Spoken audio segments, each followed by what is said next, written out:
Bonjour à tous. Eh bien, ici, c'est la chaîne à propos d'astrologie, dont l'objectif est de proposer aux néophytes les bases de l'astrologie traditionnelle.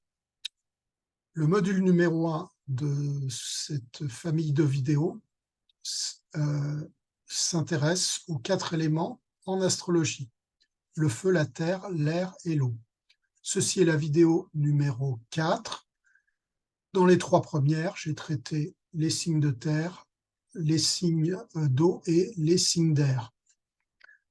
Pourquoi s'intéresser aux éléments en astrologie? Il se trouve que les 12 signes du zodiaque sont chacun rattachés à une de ces 4 familles, feu, terre, air, eau. Voici un partage d'écran qui vous récapitule ces différentes familles.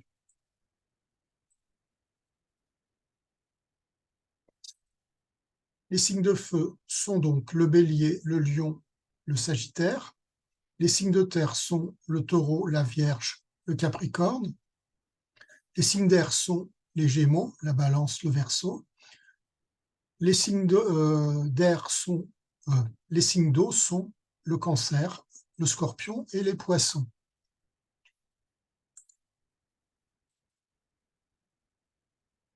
Aujourd'hui, nous traitons donc les signes de feu.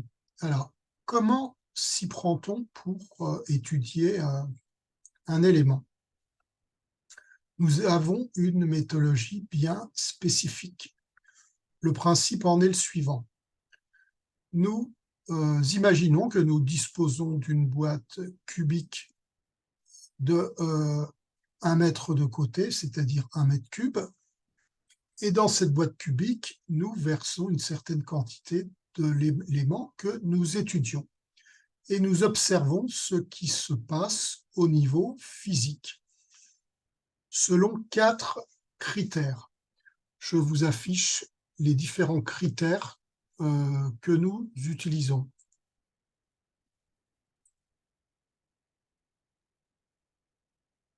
Critère numéro 1, on regarde si l'élément est expansible, s'il occupe tout le volume de la boîte ou non. Critère numéro 2, on regarde s'il est dense, s'il pèse lourd. Critère numéro 3, on examine s'il se laisse comprimer facilement. Critère numéro 4, est-ce que l'élément dégage de la lumière ou de la chaleur? Je ne vais pas revenir sur les 3 vidéos précédentes. On a réussi à établir, grâce à cette méthode, les caractéristiques des signes des éléments terre, eau et air. Nous allons aujourd'hui faire la même chose pour l'élément feu. Et on commence tout de suite. On prend notre boîte et puis on met à l'intérieur du feu.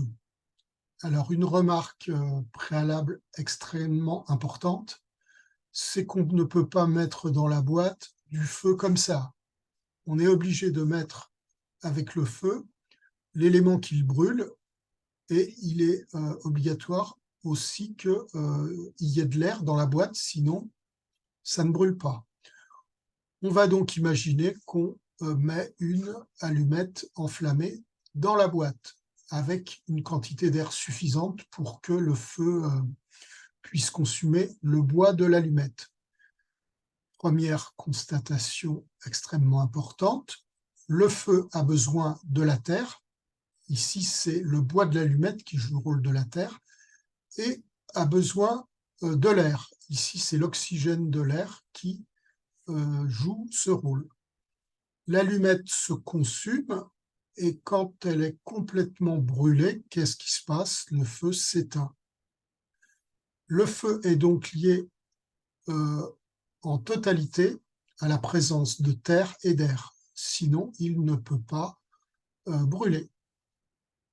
Critère numéro 1, 2 et 3, expansibilité, densité, compressibilité. Le problème ne se pose pas, contrairement aux autres éléments, car le feu n'est pas une matière.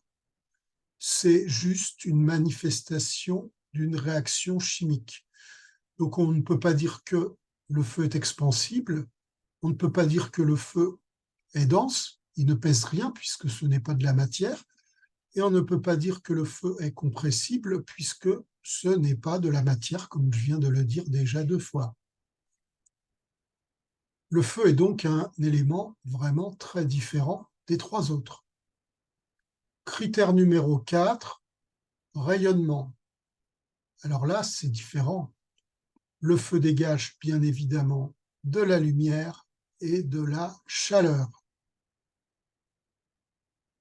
Voilà nos observations physiques. Qu'est-ce qu'on va en déduire comme conséquences psychologiques pour les personnes marquées par le feu? J'appelle ça les personnes feu. Qu'est-ce que ça veut dire?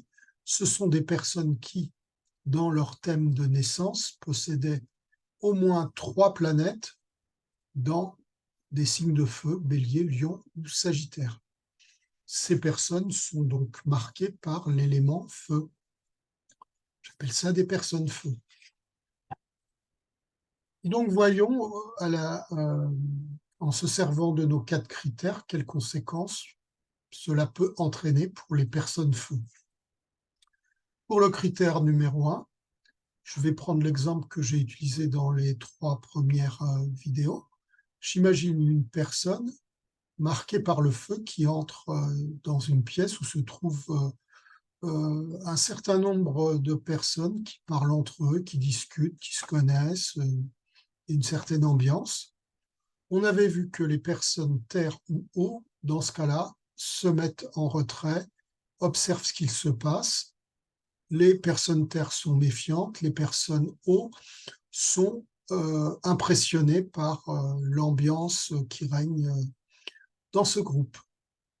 On a vu que la personne R, spontanément, s'intègre au groupe en discutant avec les uns et avec les autres sans difficulté apparente. Tout ça résulte de l'expansibilité ou non des différents éléments. Je vous invite à revisionner les vidéos précédentes. Pour une personne feu, que se passe-t-il? Eh bien, la personne feu entre dans la pièce et brusquement, les conversations s'arrêtent, tout le monde la regarde, elle devient le centre de l'attention de toutes les personnes de la pièce sans qu'elle n'ait fait d'effort particulier. Cela est lié au fait que le feu brille dans la boîte. Ici, la personne feu brille dans la pièce, elle est l'attention de tous les regards. Ceci implique que les personnes marquées par le feu se font remarquer aisément dans un groupe, quoi qu'ils fassent, quoi qu'ils disent, eh bien tout le monde les écoute, les regarde comme si c'était la vedette d'un spectacle. Cela entraîne chez les personnes feu un certain charisme, une aura. Ce sont des personnes qui attirent les regards. Critère numéro 2, la densité. On a vu que le feu n'était pas dense, il ne pesait rien, ce n'est pas une matière. Je vous fais un petit rappel. On a vu que les personnes terre et les personnes eau étaient denses, car les éléments correspondants pesaient un certain poids. Qu'est-ce que ça veut dire être dense psychologiquement? Eh bien, cela fait référence au monde intérieur. Le monde intérieur des personnes terre est occupé par le respect des règles, des convenances, des attachements aux valeurs matérielles, l'argent, la nourriture. Donc, voilà ce qui fait la densité des personnes terre. Quant aux personnes eau, leur monde intérieur est largement occupé par leurs émotions, leurs sensations, leurs sentiments, leurs intuitions, un monde intérieur très riche, ce qui rend ces personnes pesantes psychologiquement parlant. Quant aux personnes R, l'air est léger, le monde intérieur est réduit à sa plus simple expression, car la motivation première des signes d'air, c'est de communiquer avec les autres, d'échanger, Ils sont dans le monde intellectuel, ce qui les rend légers. Qu'en est-il pour les personnes feu? Eh bien, les personnes feu ne pèsent rien. Comment cela se concrétise-t-il? Il se trouve que les personnes feu sont toujours avec un projet qui les passionne. Et leur monde intérieur est complètement polarisé par cette passion. Elles ne pensent qu'à ça, ne vivent que pour ça et ne peuvent pas penser à autre chose. Donc, contrairement aux autres éléments, il y a très peu d'intériorisation, tout est concentré dans la réalisation du projet qui peut être très divers, mais en tout cas, il y a toujours de la passion. Les personnes feu sont des gens passionnés. Critère numéro 3, la compressibilité. On a vu que la conséquence psychologique de la compressibilité, c'est de voir si les personnes marquées par un élément peuvent être sensibles aux arguments des autres. On a vu que la terre est peu compressible, c'est très difficile de faire changer d'avis à une personne terre. Pour une personne eau, c'est à peu près pareil. En revanche, une personne air, l'air est compressible, est ouverte aux arguments d'un interlocuteur et peut éventuellement changer d'avis s'il se laisse convaincre ou séduire par l'argument adverse. En ce qui concerne les personnes feu, on ne peut pas dire qu'elles sont compressibles, le feu n'est pas une matière, le problème ne se pose pas. Il se trouve que les personnes feu sont quasiment tout le temps dans la position de celui qui doit convaincre. Elles ont leur projet en tête, le projet dont je viens de parler, et leur but, lorsqu'elles rencontrent autrui, c'est d'arriver à convaincre l'autre que ce projet est formidable, qu'il serait intéressant qu'il se joigne au projet pour faire partie du groupe qui va être dirigé par la personne feu. Donc le problème ne se pose pas, une personne feu n'a pas à se faire convaincre, c'est elle qui va convaincre. Donc, à noter que, rappelons-nous dans nos observations physiques que le feu a besoin de la terre et de l'air pour brûler. La conséquence psychologique de cette observation, c'est que la personne feu a besoin de personne terre et de personne air pour briller, pour brûler. Pourquoi? Eh bien, dans ce fameux projet feu, eh bien, la personne feu ne peut pas la réaliser toute seule. Elle a besoin de gens qui la suivent. Les personnes terre sont très précieux pour elle, car ce sont eux qui vont s'occuper des détails concrets et matériels de la réalisation du projet. Et les personnes terre sont douées pour cela, pour s'occuper de l'aspect financier, de l'aspect achat, de l'aspect, enfin, etc., tout l'aspect concret. Les personnes air sont très utiles aussi. C'est grâce à elles que la personne feu va pouvoir dialoguer, échanger, avoir des idées, aller plus loin. Ça, c'est très important, les personnes air. Il faut noter aussi que l'allumette dans la boîte, elle se consume après, il n'y a plus que des cendres et l'oxygène de l'air s'est consumé en gaz carbonique. Il se trouve que eh bien, c'est un peu dangereux de suivre une personne feu parce qu'on ne sait jamais jusqu'où elle va vous mener. On risque de se faire entraîner là où on n'a pas prévu d'aller et on risque d'y laisser des plumes. Et on ne se rend pas toujours compte car la personne feu est très persuasive. Pour elle, seul l'enthousiasme à l'idée de réaliser le projet compte et les conséquences passent au second plan. Et c'est pour ça que les personnes eau restent en retrait par rapport à l'enthousiasme de la personne feu. Les personnes eau, avec leur intuition, leur ressenti, arrive à percevoir que ça peut être dangereux de suivre une personne feu. Elle se montre donc vis-à-vis de lui d'un certain scepticisme, un certain retrait. Et ça, la personne feu n'apprécie pas du tout ce genre d'attitude. Pour la personne feu, ça brille, c'est normal, suivez-moi, c'est normal, vous n'avez pas, il n'y a pas à se poser de questions. Or, les personnes hauts, ce n'est pas qu'elles se posent des questions, elles sentent que, bon, ben, il y a quelque chose de quand même compliqué. Donc, on se méfie. Et ça va pas. On dit naturellement que l'eau éteint le feu. Eh bien, entre les personnes eau et les personnes feu, le courant ne passe pas, c'est le moins que l'on puisse dire.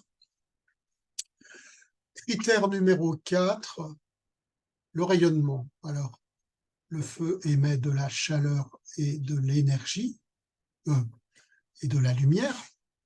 Cela implique qu'une personne feu est brillante, charismatique, elle attire le regard, elle attire l'attention, elle séduit, tout le monde veut la suivre. C'est une locomotive qui tire les wagons des gens qui la suivent. Voilà l'émission de lumière. Et puis la chaleur humaine, on se sent vraiment flatté d'être accepté dans le groupe de la personne feu qui nous fait un grand honneur de nous accepter dans son groupe. Et c'est très agréable. Hein. On a envie, tout le monde, mis à part les personnes eau, a envie de suivre une personne feu. Chaleur et lumière sont des caractéristiques, des signes de feu. Récapitulatif de nos observations en partage d'écran.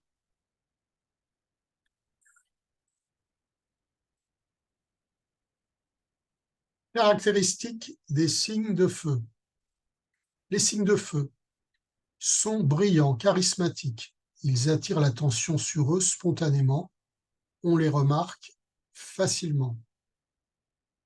Les signes de feu ont toujours un projet à proposer à autrui et n'attachent d'importance qu'à celui-ci. Ils ont besoin de personnes terre pour la réalisation matérielle de ce projet et de personnes air pour leur donner des idées. Ils peuvent manifester une certaine ingratitude envers ceux qui les aident. C'est l'histoire de qu'ils les consument. Ils sont passionnés par ce projet. Les signes de feu sont toujours dans la position de convaincre l'autre. La réciproque n'a pratiquement jamais lieu. Les signes de feu sont rayonnants, chaleureux, enthousiastes, populaires. Ils consument, alors là, désolé, ils consument les personnes terre et air. Ils se méfient des personnes eau. Voilà la conclusion sur nos observations des signes de feu, des personnes feu. Dernière partie de la vidéo, comme on l'a fait dans les précédentes, on va choisir un chanteur. Aujourd'hui, ça sera une chanteuse marquée par le feu, c'est-à-dire qui possède dans son thème au moins 3 planètes, en Bélier, en Lion et en Sagittaire. Aujourd'hui, il s'agit d'Édith Piaf. 4 planètes en signe de feu, dont le Soleil, elle est née sous le signe du Sagittaire. Elle est donc largement marquée par le feu. Nous allons voir si dans certaines de ces chansons, on peut trouver du feu. Alors avant toute chose, petite remarque, on a dit que la personne feu était toujours avec un projet passionnant qu'il doit réaliser. En ce qui concerne Édith Piaf, eh bien, elle avait que 2 préoccupations. J'ai déjà vu une interview d'Édith Piaf où elle disait en substance, dans la vie, moi, j'ai que 2 choses qui m'intéressent, les chansons et l'amour. Tout le reste, je m'en fous. Voilà les 2 projets d'Édith Piaf, les 2 projets feu d'Édith Piaf. Édith Piaf s'est donnée à fond dans les chansons, c'était sa passion. Elle ne vivait que pour ça. Et puis, l'amour, la passion amoureuse.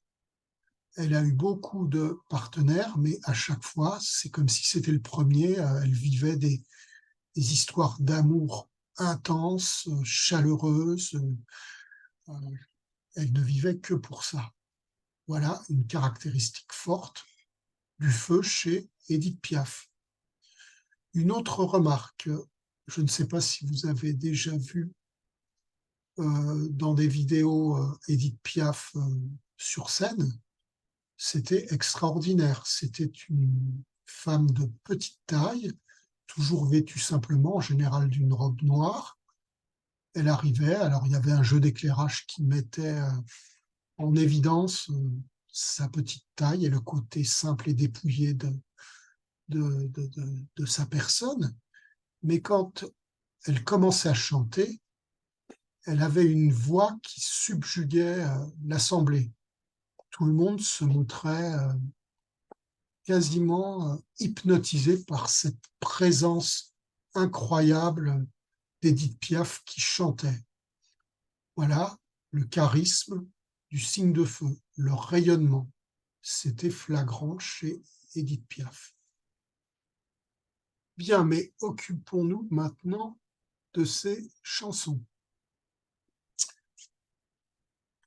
Commençons par l'hymne à l'amour. Alors, l'amour, l'amour, l'amour avec un grand A, la passion des signes de feu, l'amour, l'amour-passion qui brûle, qui peut consumer lui-même. On peut se perdre dans l'amour si on se laisse trop brûler par lui.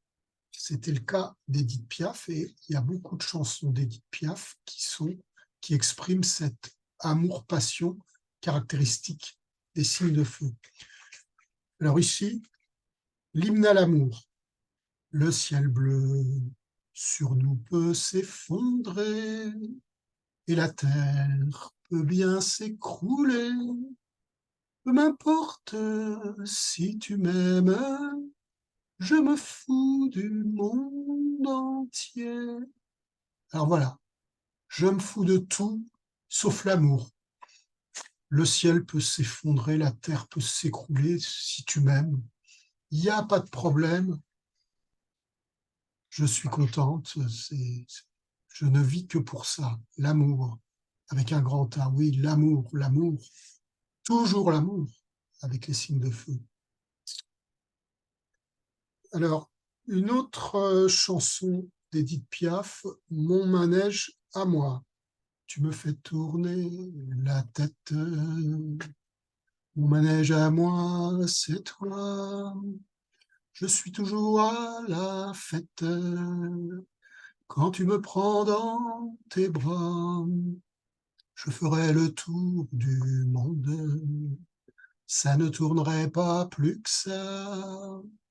La terre n'est pas assez ronde pour m'étourdir autant que toi. Alors, l'amour, l'amour, toujours l'amour avec Édith Piaf et les signes de feu. Mais là, il y a en plus le côté étourdissement, le manège qui tourne. Je suis toujours à la fête. Dans d'autres couplets, j'entends les flonflons de la fête.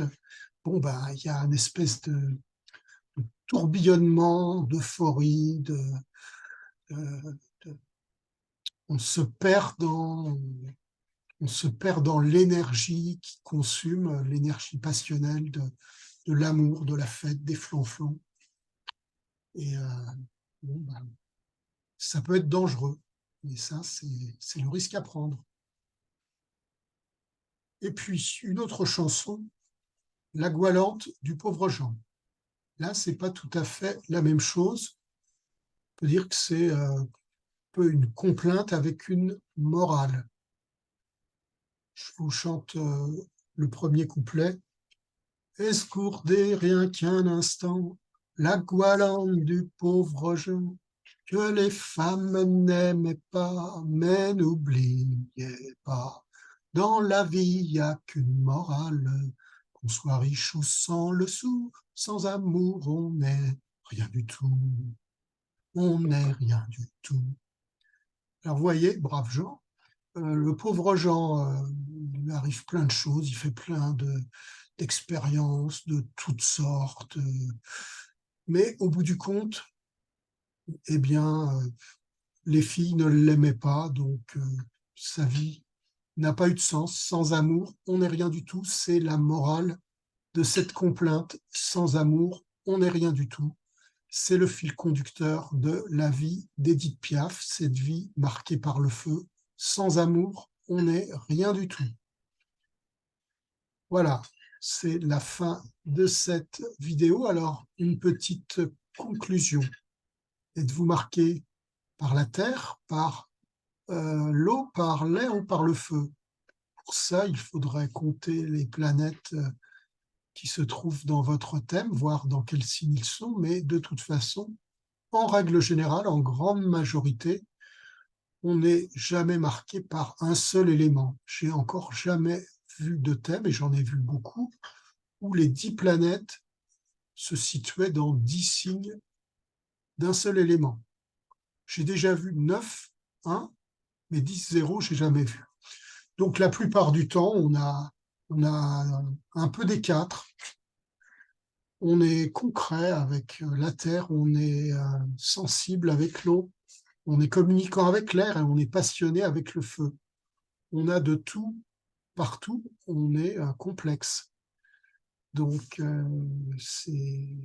il faut bien se rappeler ça, on n'est pas réduit à un seul élément, sauf cas exceptionnel.